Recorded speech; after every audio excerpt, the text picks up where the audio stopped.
আমি যেটা এতক্ষণ বোঝালাম আশা করি বুঝতে পারা যাবে। সেটা হচ্ছে যে যে কোনো একটা সার্কেল, এটা তো একটা বৃত্ত, বৃত্তের যে কোণ আছে সেটাকে আমরা জানি 360 ডিগ্রি। সেই 360 ডিগ্রিটাকে আমরা যেহেতু এটা পুরোটাই মানে পুরো ফুল পার্সেন্টেজ আছে, সেই জন্য আমরা হচ্ছে 100% এটাকে ধরে নিচ্ছি। মানে অর্থাৎ এর মান যদি আমরা 360 ডিগ্রি ধরি সেটাও যেমন সত্যি, এর গোটাটার মান হচ্ছে 100%, এটাও সত্যি। কিভাবে সত্যি? সেটা হচ্ছে যে এর যে ডিগ্রিগুলো আছে, এই কোণগুলো আছে, এই কোণ বলতে এই যে এইটাকে বলছে কোণ, এই কোণটার মান হচ্ছে 139 ডিগ্রি, অর্থাৎ 140-এর পাশাপাশি। আর একটা এটা মানে কেন্দ্রের সাপেক্ষে যে কোণ উৎপন্ন হয় কোনো বৃত্তের মধ্যে, তাকে বলা হচ্ছে বৃত্তস্থ কোণ। তো আর এই যে এর যে কোণটা আছে, এই কোণটার মান হচ্ছে তোমার 105 ডিগ্রি, আর এই কোণটার মান হচ্ছে 116 ডিগ্রি। এই তিনটে কোণের যোগ করে বা যে কোনো ধরনের কোণ হোক না কেন, তার মধ্যে একটা পাই চার্ট যখন আমরা ড্র করি, প্রত্যেকটা যোগ করলে কিন্তু আমরা পাই 360 ডিগ্রি আমরা পাবোই। 360 ডিগ্রি হচ্ছে, যদি যোগফল যদি 360 ডিগ্রি না আসে যতগুলো কোণ আমরা বার করেছি, তাহলে অঙ্কটা ভুল আছে বা ক্যালকুলেশনে আমরা ভুল আছে। আর অপর পক্ষে বলা যেতে পারে যে এইখানে এই যে পার্সেন্টেজগুলো আছে, এই 38.70%, অথবা হচ্ছে 29.03%, তারপর আর আছে 32.25%, এইগুলোকে যদি আমি যোগ করি, এই পার্সেন্টেজগুলো যোগ করলেও দেখবি হচ্ছে 100% আসছে। যদি 100% না আসে তাহলে কিন্তু অঙ্কটা ভুল আছে। কীরকম করে ভুল আমরা দেখে নিই তাহলে একবার ক্যালকুলেশনের হিসাবের জন্য। 70, 29.03, 32.25। দেখ, এটা হচ্ছে যোগ করতে আসছে 99.98%। যেহেতু এই সংখ্যাটা হচ্ছে 5-এর থেকে বেশি, তাহলে আমরা এটাকে অ্যাপ্রক্সিমেটলি 100% নিতেই পারি, অর্থাৎ অঙ্কটা ঠিক আছে।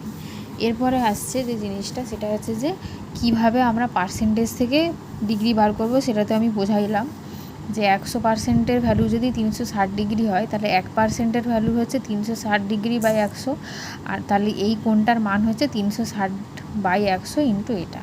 তাহলে অর্থাৎ আর অত হিসাব না করে আমরা ধরে নেব যে ডিগ্রি থেকে পার্সেন্টেজ থেকে ডিগ্রি করতে গেলে 3.6 দিয়ে যে পার্সেন্টেজ আছে, অর্থাৎ পার্সেন্ট বাদ দিয়ে যে ভ্যালুটা আছে, সেই ভ্যালুটাকে আমরা হচ্ছে গুণ করে যে মানটা পাবো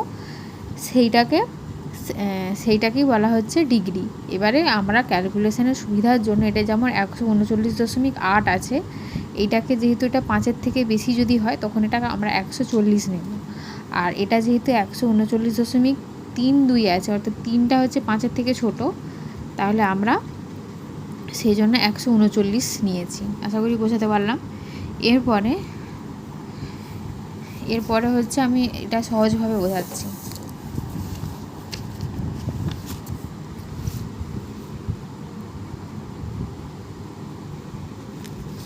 আচ্ছা, আমি হচ্ছে যেহেতু চাঁদা দিয়ে এক হাতে ক্যামেরা আছে, তাই নিজের মতো করে বোঝাচ্ছি। এখানে ধর, এখানে একটা বৃত্ত আঁকা হলো, বৃত্ত হচ্ছে সেন্টার এটা। এবারে এই সেন্টারকে কেন্দ্র করে আমরা যে কোনো ধরনের যে কোনো একটা ব্যাসার্ধ টেনে নেব। ধরো এইখানে বরাবর আমরা একটা ব্যাসার্ধ টানলাম।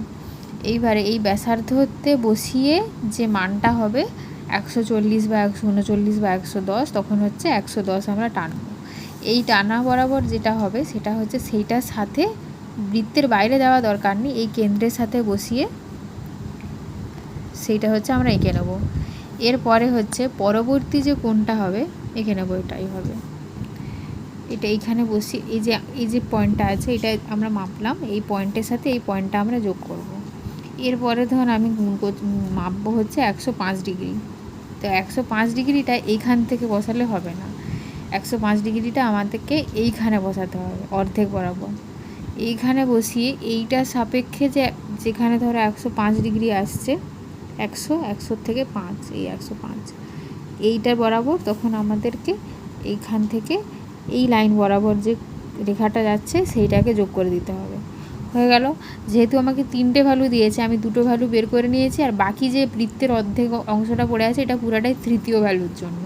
যদি আমাকে 5টা ভ্যালু দেওয়া থাকতো, তাহলে আমি 1, 2, 3, 4টে ভ্যালু বের করবার পরে বাকি যে অংশটা থাকছে সেটা হচ্ছে পঞ্চম ভ্যালু। এটাই হচ্ছে পাই চার্ট। আশা করি বোঝাতে পেরেছি।